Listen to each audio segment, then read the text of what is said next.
I attempted to test TDS strategy guides meant to help you beat events, grind currency, and go insane. Starting with one to help me, solo hardcore. Probably the single hardest feat in all of Tower Defense Simulator is winning hardcore solo. It's an insanely difficult challenge for even the best players in the world. So naturally, I didn't have high hopes as I tried the Cataclysm solo hardcore strategy. I grabbed the towers and hopped in Fungi Island. I placed a cowboy early after skipping a wave, and because I don't have the gold skin for the tower, this strategy will become even harder. Firstly, I had to upgrade my cowboy to level 3, but slight issue, even on the very first waves, a ton of zombies spawned. I utilized tower targeting to try to get as much damage as possible on the zombies, but the quicks were too fast and ran past the tower, and as the game spiraled out of control, I lost in wave 7. For the next game, I realized I had previously placed the tower in the wrong spot, so I fixed that and things went a bit better. I skipped the wave as soon as the zombies entered the tower's range, letting me upgrade earlier and not leak any thanks to the right placement. Alternating between strongest and first targeting, I was now able to kill the zombies which ended the last attempt, surviving with 14 health, about on par with the strategy, finally letting me get a level 3 cowboy and progress. At this level, it's strong enough to naturally kill the zombies, and I had to start placing engineers, but I made another placement mistake. By putting NG before the cowboy, it killed things before cowboy could generate money, leaving me pretty poor, and this caused me to lose on wave 10 to the hiddens, and on the following 2 attempts, it played out the exact same way, until, by skipping waves earlier, I got enough for a second engineer, which did let me kill the hiddens. But the next challenge were the balloon zombies. Since cowboy has no flying detection, I had to fully rely on the engineers,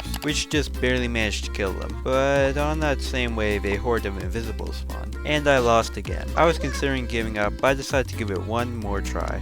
2 more tries. I used all the knowledge I gained in the previous attempts, and used a ton of small nuances to better the run. Different placement, targeting, and most importantly, better skips. By skipping waves much earlier, the balloons spawned way ahead of the invisibles, allowing the towers to focus on the 2 types separately with more power. I did leak zombies, but they had low enough health for me to survive. I have never made it this far. And now the strategy called for me to spam level 2 cowboys, which I started doing, until on wave 16, some leads got a bit too far, and I had to place an emergency engineer, getting the last enemy down to only 2 HP, except I only had 2 base health left, so I had to place another engineer at the very back of the path. This saved the run, but seriously disrupted the rhythm of the strategy, and this fix was only temporary, as with the waste of money I couldn't get enough cowboys, and I was overwhelmed by the breakers in wave 17. So overall, I was not even close to winning with this strategy, but I did at least make 81 gems. And that GUI also got updated, because one of the best times to test strategies in TDS is right after a fresh update. Literally thousands of people are all trying to beat the new content, while no one really knows what to do, including me. To truly get a taste of the strategist mindset, I tried to speedrun this game mode and create my own strategy. So the first step would be to hope for good teammates, and try to clear all the plots of land as early as possible. This gives the whole team a lot more money, and the health regeneration is required later. Then maybe place some engineers, and lose. I was actually struggling pretty hard. There are a lot of challenges in this game mode. One area I kept losing on was wave 10. This wave is a sort of early boss rush. You have the snow golems who break into smaller pieces when they die, and the tough cookies who have a lot of health. On this wave I lost, and lost, and lost, and lost. Really, this just depends on what DPS you choose. You need units with very immediate damage, like gold minis, which are strong even on only level 2. And it also helps if you have the hardcore towers, even at low levels. But immediately after the boss flurry is the Ripped Elf, an absolute unit of an enemy. He spawns in wave 12 with AK health, and throws giant snowballs at the base. The whole team has to be on the same page here, making sure to invest in DPS at this halfway point in the game. And you also need a lot of plots cleared at this point, to not die to his constant damage, which I did a few times. Having an upgrade ranger is really nice, and overall pretty good tower for this event, which can be set to strongest targeting to focus down the boss, while the other towers protect the base initially. If you can pass this enemy, the next waves aren't so bad, until the sleigh spawns. Team building is important here. Ranger's fire rate is a bit too slow, and engineer's flying detection can be distracted, so you probably need some pursuits, which I brought in most of my games. Their lock-on targeting isn't the most reliable, but in every game they still reliably killed the flying zombies. The penultimate boss spawns in the Oathkeeper, who honestly isn't that bad. If you have made it this far, you should have a lot of damage, and the worst he can really do is send towers or damage your base a bit. As long as you kill him somewhat quickly, it's not an issue. After killing the Oathkeeper and passing the next 4 waves, comes the final wave, with the Mecha Claws boss, which was a major hurdle in my strategy development goals. Although the boss doesn't go directly into your base, he instead periodically shoots the tree to lower your health by 250, which means you're essentially on a timer, where you have to defend the endless horde of sub-zombies spawning, and also chip down the boss enough to kill him before he kills you. Unfortunately, this was pretty painful. You need to have a player using Medic's ability to negate potential stuns, and another person chanting Commander's Call of Arms, just to keep up the damage. So as I spammed the Call of Arms ability, the mecha just kept damaging our base faster than we could heal, and even as it went down to only 30,000 health, it again used its ability and killed us. A step which is a bit too long for the strategy. After such a close call, I knew victory was within my grasp. So playing again, I reached the final wave, and our towers got stunned, and we lost. I will film the strategy. So on another attempt, I brought DJ, so someone else could worry about Call of Arms, and Demo Man. I don't know why I thought that was a good idea. Nonetheless, we reached the final wave with a nice mix of main towers, and this run started to turn in our favor as the mecha just didn't attack our base. He only used the ability once, and with the whole team bringing top tier DPS, we didn't struggle with the lesser zombies. So after a 3.5 minute final phase, we successfully killed the mecha claws. So I can say that strategically, the best towers here are Engineer, Accelerator, Pursuit, DJ, Commander, Gold Scout, Gold Mini, Ranger, and Medic. If you're a low level player, I don't know what you do.